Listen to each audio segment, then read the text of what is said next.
Am I the jerk for telling my fiancé that if he doesn't want my little brother to be a part of our wedding, then I don't want to be a part of this marriage?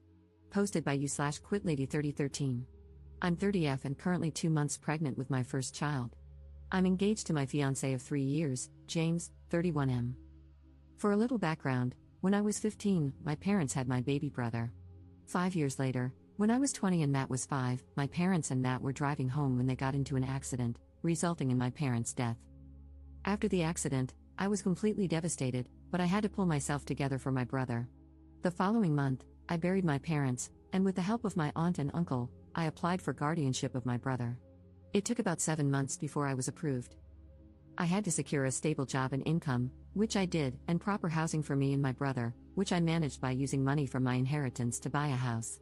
It was difficult at first, working while looking after my brother, but over time, it became easier, though it still has its ups and downs. However, I would do it all over again for him. I met my fiancé when I was 27 at a gathering, and we just clicked. After 3 months of dating, he proposed. At first, I said no because I still had my brother to take care of, but after thinking it through, I said yes, and we agreed to wait until we were financially stable. At the beginning of this year, we decided to finally tie the knot, especially since I was pregnant and didn't want my baby to be born out of wedlock. We started the wedding preparations, and it was set for October. However, after what happened last Saturday night, it looks like there might not be a wedding. We've had disagreements before, but we always resolve them. For example, when deciding on a wedding date, James initially wanted it on my brother's birthday. I had a problem with that because I wanted to throw my brother a big party for his 15th birthday. I suggested the week after, but we argued. He even ran to his mother to try to convince me, but I stood my ground, stating that my brother's birthday was important to both of us. There was some more fighting, but in the end, we reached a resolution. Then there were the roles I wanted my brother to play in the wedding. At first, I suggested that Matt be James's best man, but James wanted his best friend instead. I said okay. Then I suggested Matt be the ring bearer, carrying the rings on a little pillow, but James wanted his nephew for that role. Again, I said okay and let it go.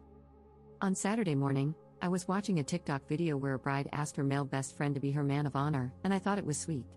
So, I decided to suggest it to James.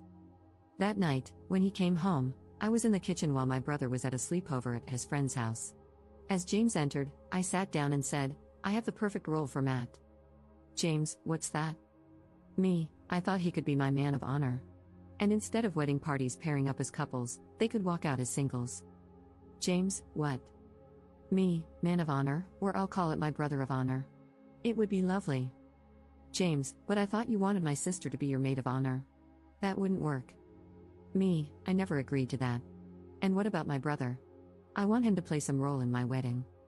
"James, I was thinking he could be a guest and just sit in the rows." I was completely shocked. I wanted my brother to be part of my wedding, not just some side guest. I didn't know what to say. His whole family was playing some part in the wedding, and most of my bridesmaids were his cousins, only 2 were close friends. Yet, he couldn't grant me this? I stopped what I was doing and told him no. It was my wedding too, and I wanted my brother to be my man of honor. He insisted that his sister was a better choice, and that my brother should just be a guest. He also said he didn't want children in the wedding party. I completely lost it, and the argument escalated from one issue to the next. Since Saturday, James hasn't come home. He only sent his brother to pick up some of his things, and his mother and sister have been blowing up my phone, calling me selfish and saying, "So what if your brother is a guest?" The last time they called was Wednesday night, and I went back crap insane on both of them, using language I'm not proud of. I ended the call by saying, "Yes, my brother is more important than James in this wedding. If it's happening, I will never put James ahead of Matt, so I'm effing sorry. Tell James to contact me if he wants to talk things out." Notable comments. Commenter. I was going to suggest your brother walk you down the aisle, but then I kept reading. This is just filled with red flags. I'm gonna bypass the whole fact that your fiancé has filled every bit of the wedding roles with his family members.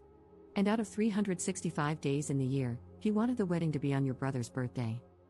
I'll simply say, I'd bet money on your fiancé pushing for your brother to leave the house after the wedding so that it's just your family, him, you, and the baby. Not the jerk, call off the wedding. Commenter. Your dude dropped his mask a bit too soon, he thought he had you locked down. It's better to untangle yourself now and call it a bullet dodged. You deserve better. Update 3 weeks later. Hello everyone, I'm very sorry I didn't get to update you earlier due to being busy with work, canceling all my wedding preparations, and preparing Matt for sports camp. I want everyone to know that I will not be marrying James. We broke up. Well, on Friday, the week after posting my original post, I got a message from James asking to meet and talk. I agreed, but only if I could choose the day, which he accepted. I picked Sunday since I knew Matt wouldn't be home all day. After notifying James, he arrived around midday with his mother. I was shocked when I opened the door and let them in. They sat in my living room without saying a word for a few seconds, making the moment even more awkward. Then James finally spoke, saying he was sorry for leaving and staying away because he needed time to think. His mother then started condemning me, saying I wasn't acting like a future wife and that I should consider my future husband's thoughts, along with many other comments. She said to me, I'm disappointed in you. You're getting married, and you need to stop acting like this toward your future husband. I scoffed at that, then turned to James and asked what his problem with my brother was. It turned out his issue was that I was giving more attention to my brother than to him. He sat there silently for a while before finally stating that he wanted a life with me and our unborn child, but not with Matt. I felt utterly disgusted as he continued, explaining that after the wedding and the baby's birth, he thought he could convince me that raising both a baby and a teenager would be too difficult for us. He said it would be best for me to send Matt to live with my uncle and aunt, though he would allow me to continue supporting Matt financially. I was completely shocked. Before he could say anything else, I told him, sorry, but no, that isn't happening. My brother isn't going anywhere. I stood up, took off the ring, handed it back to him, and told him it was over. Both he and his mother immediately started arguing, saying I didn't have to do that, and that I would regret my decision. James began crying, begging me to reconsider, but I simply walked to the door, opened it, and gestured for them to leave. A few minutes passed before they finally walked out, with James still crying and pleading while his mother called me nasty names. Later that evening, his sister and mother blew up my phone, cursing me out. I only responded to tell them to have James come pick up his remaining belongings. There are a few things I would like to respond to. 1. I saw many asking why I didn't choose Matt to walk me down the aisle. I gave my uncle, my father's older brother, the role because, after the funeral, he was there helping me obtain guardianship, and has been there over the years for both me and Matt. 2. Many of you advised me to terminate so I wouldn't have any ties to James, but I'm sorry, I had to think it through, and I don't want a termination. I decided to carry the baby to full term. 3. As many of you stated, I should sit down and talk to my brother to see if James ever mistreated him when I wasn't around, which I did. However, he said no, that James mostly ignored him, and he did the same. Plus, I also told him that the wedding is off. Relevant comments. Commenter. Get a lawyer now or leave the state before the baby is born. You do not want to deal with these people any more than absolutely necessary. Ops response. I will consider those options, but right now, I will focus on the pregnancy, my health, and my brother. Commenter. You've absolutely done the right thing in protecting Matt. But my question now is, what are you going to do about the baby since you're carrying to term? Are you going to give the baby up for adoption? Are you going to try to co-parent with James and his crazy family, who he clearly can't keep out of his business? Ops response. Thank you, but it's a no for adoption.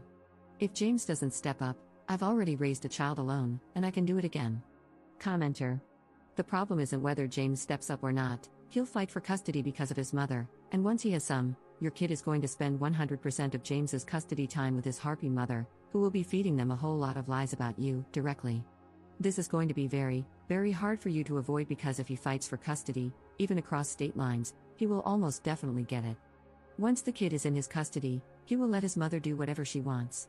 And if he's taking the kid out of state every summer, all summer, you have a very real problem on your hands regarding what they're going to tell them about you for 2 solid months. I'm not telling you what to do regarding the pregnancy, but you are signing up for decades of misery dealing with these people, and they very well might succeed in turning your own kid against you. Imagine your 10-year-old coming home after 2 months of being raised by your not mother-in-law, crying, I don't get to have 2 parents because you love your brother more than me or daddy. Because that will happen. Ops response. I honestly get where you're coming from, but I'm prepared to fight tooth and nail to get full custody. I'm taking screenshots of the messages his mother and sister are sending me, and I'm planning to seek out a lawyer and begin the process. So, thank you for your concern. Second update 6 months 2 weeks later. Hello everyone, first and foremost, Happy New Year. It has been a while since my last update, but I'm back to provide some news. I want everyone to know that I gave birth to a beautiful baby boy whom I named after my father, and things have been going well between me and the baby. Matt is excited to have the baby around.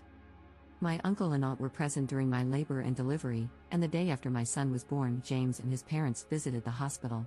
However, I only allowed James to see our son. According to my aunt, James's mother attempted to make a scene but was quickly silenced by my uncle, who threatened her with police action. My aunt and uncle moved in after my discharge and will stay with me until June. That isn't the only update I want to share. Last Friday, James came over to see the baby after asking to talk. He asked if there was ever a chance for us to get back together, to which I immediately said no, telling him that the day I returned the ring was the last time we had a romantic relationship and that all I'm looking for and hoping for from him is a co-parenting relationship. It took 10 minutes before he reacted, but he agreed and left. So, I'm currently looking for and scheduling meetings with lawyers to establish a suitable co-parenting schedule for us, which I hope he agrees to.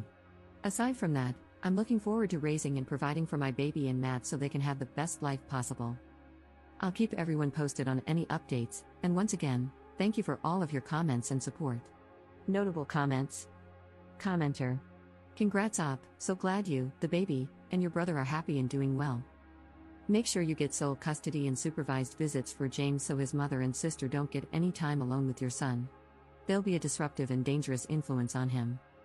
Include clauses stating that your child and brother son should be raised by your aunt and uncle in case of an unexpected death, and if your brother is of legal age, he can be considered as well. Don't underestimate the grandma or sister, they'll dig in for a fight, and I wouldn't be surprised if they tried to abduct him if they thought they could get away with it. As another poster mentioned, make sure all their unhinged behavior is documented, the calls, texts, outbursts at the hospital and your home, so it can help with your custody case. Even consider a restraining order against those two harpies for all the abuse they heaped on you while you were pregnant.